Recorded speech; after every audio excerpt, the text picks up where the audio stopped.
So this last week was the Steam Next Fest. For any of you that don't know, the Steam Next Fest is basically an event that Steam holds where a lot of indie to AA developers will kind of come out and show off what they have cooking for everybody. It'll be in maybe the form of a live stream, some blog posts, but most of the time it's a demo, like an actual playable version of the game that they will be coming out with. Personally, I love the Steam Next Fest. It's how I found my favorite indie game last year, RoboQuest. I played RoboQuest demo through the Steam Next Fest, and I loved it. Loved it so much, I bought the game, I think the week after. So I think it's really important for these events, for people to kind of connect and see games that you normally wouldn't through million-dollar marketing programs. And so I want to kind of contribute back by coming up with my own Steam Next Fest video, where I just talk about the specific games that were put in my queue by Steam, or just ones that I thought looked kind of interesting, as well as give my feedback on whether, I liked them or if I have things that I want to kind of criticize about them, and then maybe share the ones that I thought were best. This list is in no particular order, except for maybe the last three I'll go over were my favorite ones that I played. So let's just move on and kick it with the first game that I want to talk about. This game is called Kill Knight, and this is by the developer Playside. Kill Knight is basically like if you were to take Vampire Survivor's formula and apply a Doom Eternal kind of play to it. And how that works is basically, Vampire Survivor, you're thrown in a big open map with tons of enemies that spawn in and just relentlessly charge you as you fight them off. The Doom Eternal twist on it is that you have multiple different ways to deal with these enemies that replenish the different gauges and meters that you have. And so you're kind of switching between all of them in order to stay where you are.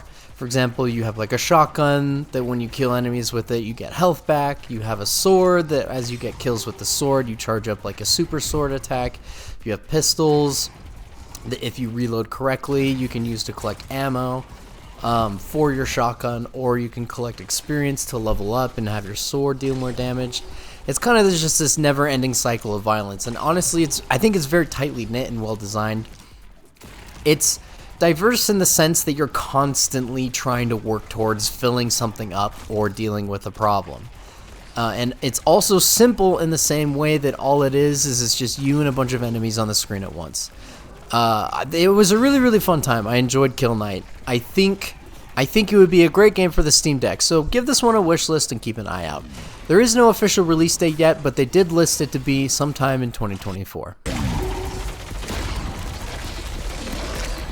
Okay, next on this list is the game I Am Your Beast from Strange Scaffold, who were the devs that made the game El Paso Elsewhere. And for those of you who don't know, El Paso Elsewhere was my runner-up indie game of the year last year.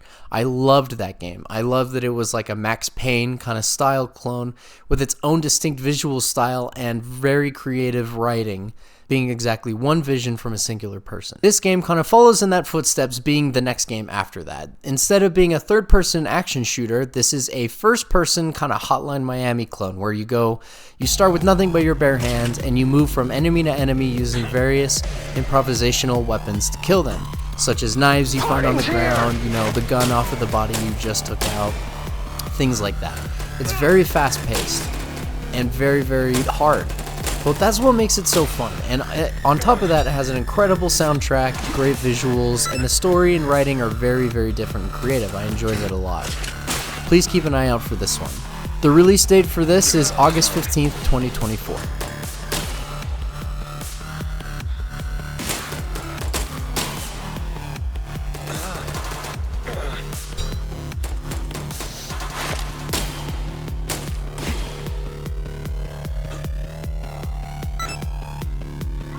Starting spotted.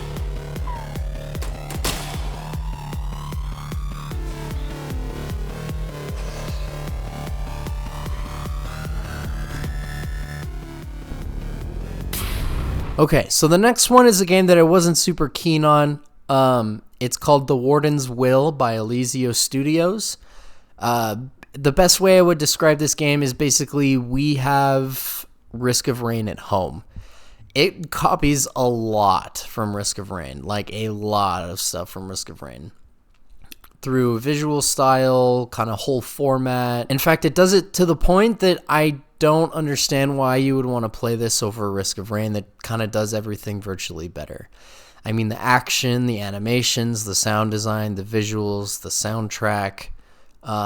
The only thing in Warden's Will that I actually really enjoyed was instead of a traditional sprint, you would actually take off and fly around like Iron Man. I thought that was pretty cool. But yeah, all in all, it just kind of made me want to play more Risk of Rain, to be honest. And I feel bad kind of saying that because I know that they worked hard on it, but you got to work on something to make this a little bit more different, I'll be real. Warden's Will has no planned release date as of recording of this video. The next game is Sonokuni by Don Yasa Crew, and this is basically another kind of Hotline Miami game where it's a top-down view with pixel art, and you have to move meticulously through room, dealing with enemies, and you die in one hit. It's very fast-paced and it's very action-oriented. It's pretty fun. I enjoyed it a lot. My only real problem with it is they try so hard to be creative visually that I think it's very messy. Things aren't very distinct visually. So a lot of the times while playing through the game, I just don't know what's really happening. I can't tell if enemies are about to attack. I can't tell if like my, evasion worked or my shield worked. I just really don't know what is going on half the time in that game. But all in all, it's still pretty fun. I enjoyed it. It has a planned release date of 2024.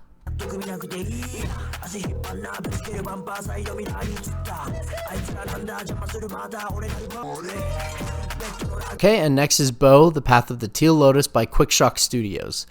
This is also kind of basically a copy of another game. This is if we have Hollow Knight at home. It's where if Hollow Knight were to be a Tim Burton-esque kind of bug-themed adventure, this one is more Eastern mythology, but about anthropomorphic animals. You play as a fox who was a gift from the moon, and you were sent there to help kind of rid the land of monsters and evil. Whereas if Hollow Knight was more about simple combat of dodging and reflecting and hitting X, this game does differentiate itself a bit more by kind of having more of a focus on aerial combat. Like in Hollow Knight, if you attack something in the air, it lets you jump again, but the difference is in this one you can attack way faster and much quicker, so you can also jump a lot more. In fact, it's kind of cool because you could go an entire fight without touching the ground if you're good enough and skilled enough, and that's something that I actually really enjoyed about this game. It also plays around a little bit more with some different toys and things, like you get a baseball bat that lets you specifically hit back teal projectiles at enemies, and then you have to kind of solve puzzles with that. I think this one is definitely worth a wish list and maybe even a purchase if you loved Hollow Knight and, kind of played through it enough but still want that same kind of game format, your Metroidvanias. So please check this game out. The planned release date for this game is July 17th, 2024. So next is Wizard of Legend 2 by Dead Mage Studios. And so I played the first Wizard of Legend a little bit, but I didn't super love it. In terms of a roguelike, it felt more like about the gear that you brought in with you instead of being straight skill-based. The combat essentially boiled down to just spamming the spells that you have and hope nothing gets up and runs away after. I feel like there wasn't a ton of strategy into it, and with any lack of defensive options other than a dash, I felt really bored. I didn't enjoy it a ton. I know that some people did, but I just couldn't get myself into it. I tried out Wizard of Legend 2, kind of hoping maybe they changed a little bit of it. Maybe added some things to help kind of streamline it a bit more, and it would be something I'd be interested in, but honestly, they kind of didn't. I feel like it boiled down to the same exact thing of, making sure to run around in circles so the enemies are in a big enough group that you can use your spells and spam them all at once and hope everything dies. So if you really liked Wizard of Legend 1, you'll probably like this one. It has more character, it has more story, and it's very visually pleasing. Wizard of Legend 2 has no planned release date as of yet. Alright, so this next game is probably the one that I enjoyed the least of its demo. It's G.I. Joe, The Wrath of the Cobra. This is made by Maple Powered Games. It's kind of like your 2D action brawler with a pixel art style. I think the reason why I didn't like it is just how simple it was. I know that they were trying to go for that retro arcade box feel, but to me, there's a reason why we don't play those anymore, aside from nostalgia. Basically, not only in terms of design and combat and gameplay, but also just visually presenting and audio, it's all extremely simple. A lot of the pixel art looks kind of goofy to me, at least for some things. Like you'll see in the gameplay, I feel like Snake looks kind of weird when he's running to the side. The sound design leaves a lot to be desired. I feel like every hit has exactly one sound, and so you hear that sound over and over, and it gets really exhausting. Gameplay consists of a light attack and a heavy attack, and you can kind of combo, but not really. Yeah, I was basically, by the end of the first boss fight, I was really bored, and I didn't want to really keep playing it. So, but if you're into G.I. Joe, give it a try. You might like it, especially with the simplicity. And it is a co-op game. I didn't play it with friends. So I feel like in a group of, a setting with friends up to 4 people, you would probably enjoy it. Okay, so now we're going to move into actually my top 3 favorite demos that I played and ones that I think you for sure should wishlist. The first one on the list is Level 0 Extraction.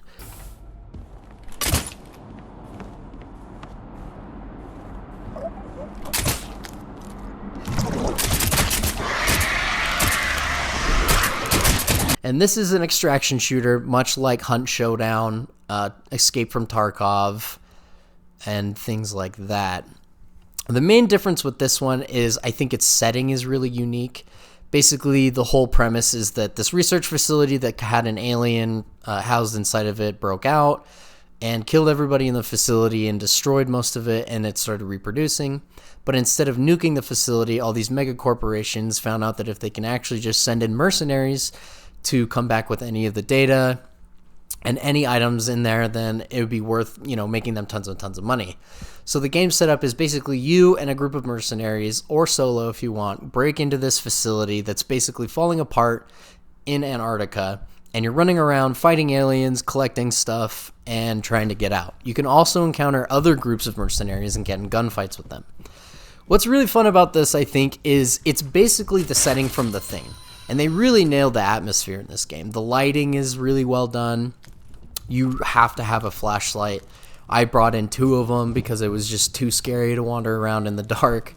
The sound design is fun. It kept getting me and trying to get me to jump scare and freak out a little bit. And yeah, honestly, it was a good time just dodging all the traps, trying to figure out the puzzles to get in the different rooms, fighting aliens to collect their DNA, as well as, keeping an eye out for other groups of mercenaries and always watching over your shoulder. It kind of reminded me, honestly, if Lethal Company, instead of being like a meme game, was an extraction shooter, if that makes sense. But I mean that in the best possible way. I actually really enjoyed this game. One of the other really cool aspects about it that I didn't really touch in the demo is that you can actually play as an alien and you can hunt down players for money.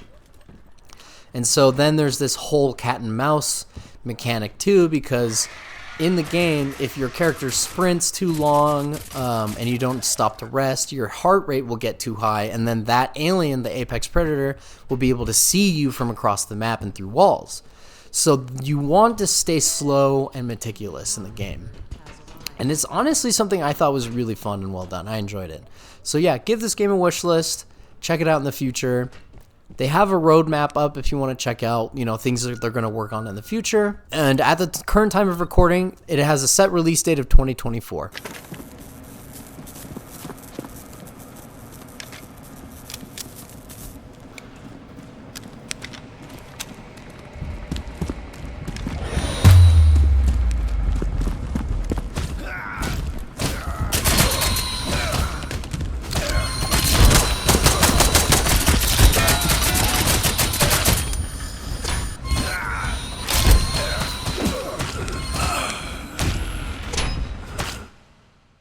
Okay, so the next one is a survival zombie game called Once Human.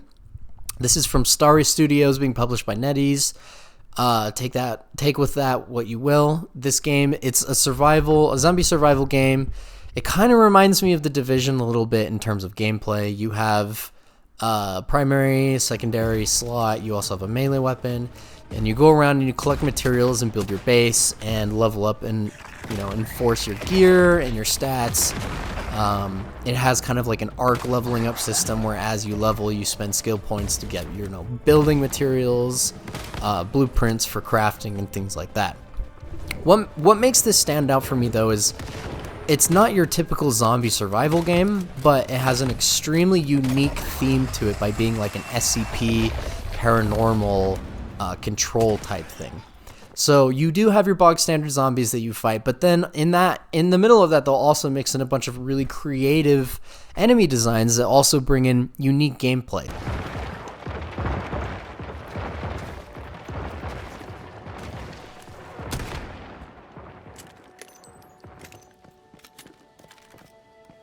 So a typical one that you run into is an enemy that has a spotlight for a head, like a big searchlight. And if that enemy sees you, it shines its light on you, and that causes your sanity to drain. And as your sanity drains, your max health decreases. So no matter how much you heal, you'll never be back to full health. These guys are super dangerous. You obviously want to kill them right away. But you're also rewarded if you do by killing them, that you can actually take their head off and shine that light at zombies, and it will damage them. So it's an interesting risk reward because they're dangerous, but at the same time, you can use them to be more effective. And that's just only one example. Honestly, the coolest thing about this game is you should look up the monster designs because they're all really unique and special. A couple of things that I didn't super like about it, I feel like it was a little bit on the easy side, but with it being an MMO, you can't really blame it for that, I guess. I'm not expecting it to play like The Last of Us or anything, right? It's kind of more of a game that you play to blow off steam, check some boxes, get things done. My biggest problem I have is more of a concern with the game's future. Basically, they talked about in the demo how they're going to be wiping servers every 3 months as they introduce a new season. Basically, if you don't know what that means, it's something that's kind of like from Tarkov, where every couple of months they'll reset everybody's progress in the game back down to 0. And in Tarkov, it's a great balance feature because as people who have more time than other people start to play, they'll end up with better gear, and then they end up just dominating the PvP, and it kind of ruins it for everybody. It's not balanced. So what's fun about the server resets is it brings everybody back down to the same level, keeps it balanced, and it keeps it engaging. The problem with Once Human is it does have PvP, but it is definitely not the focus of the game, I would say. So I don't know why you would want to wipe your servers. They kind of have like a thing they talk about what gets reset and what doesn't. From what it sounds like, it's going to be gear, your buildings, your skills, your skill like points, as well as like map progression.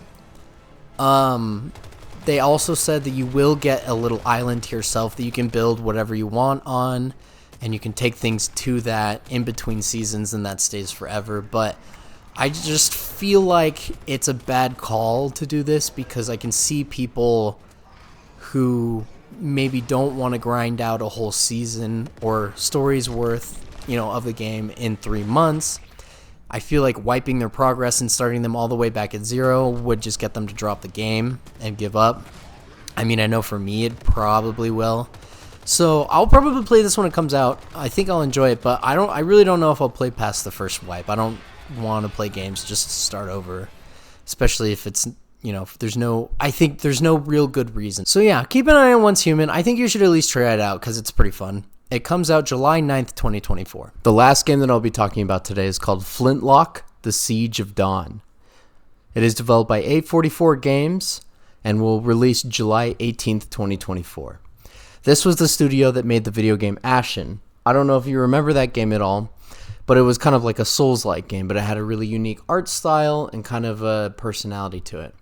I personally didn't love Ashen. I think I got about 2/3 of the way through it, and I feel like the balancing was kind of everywhere, and there were just really weirdly hard difficulty spikes in an otherwise extremely easy game. And while I didn't enjoy the game, I respected it a lot, and I wanted them to try again. You know, make something a little bit better, because I can feel the passion and effort they put into it. So I feel like they're just one really good game away from being solidified as a good studio or an amazing studio. And honestly, Flintlock is pretty close. I'll be real. I really enjoyed my time with it. It's a really cool theme of like a revolutionary style civil war with magic thrown into it, but you're fighting like a zombie apocalypse. So we're talking like trench warfare, firing lines, flintlock rifles against the zombies. And your character is tasked with going behind the enemy lines and sneaking in with a group to plant a bomb that destroys like the source of where the zombies come from.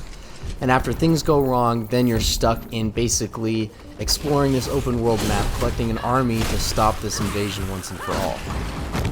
It's a very standard Souls-like affair, healing at bonfires, checkpoints, enemies respawn, all that. What I do like though is I feel like that camera locks in on your back a little bit tighter, and it feels more like God of War. The combat felt really, really good. It was nice and diverse, and the demo was for sure.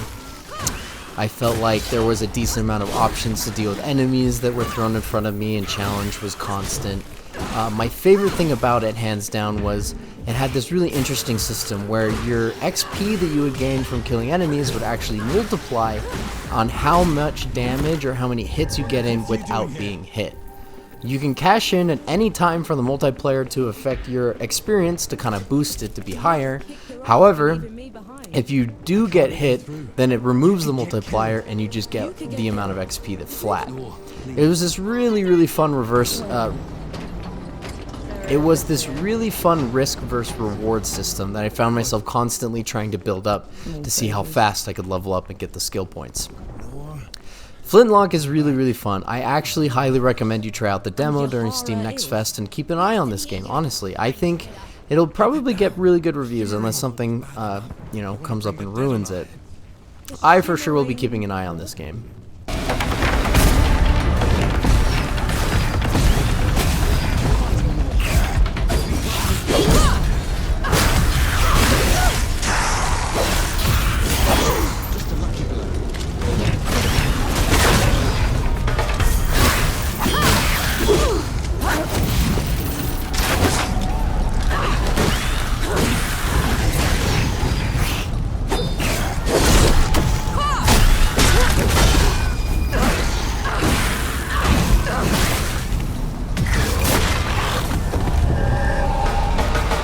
Okay, well, those were the demos that I tried at the Steam Next Fest. We had a couple stinkers and a lot of bangers. And the reason why I love the Steam Next Fest is it's a chance for us to get to try new games made by people who care about games. It's something that you don't normally see, and you kind of have to be a little proactive about it, but I think it's more than worth it at the end, and I highly recommend just keeping an eye on something like that in the future. So thanks for watching. Please comment and subscribe. Let me know your thoughts. Were there any demos that you specifically loved and enjoyed trying? And have a good one.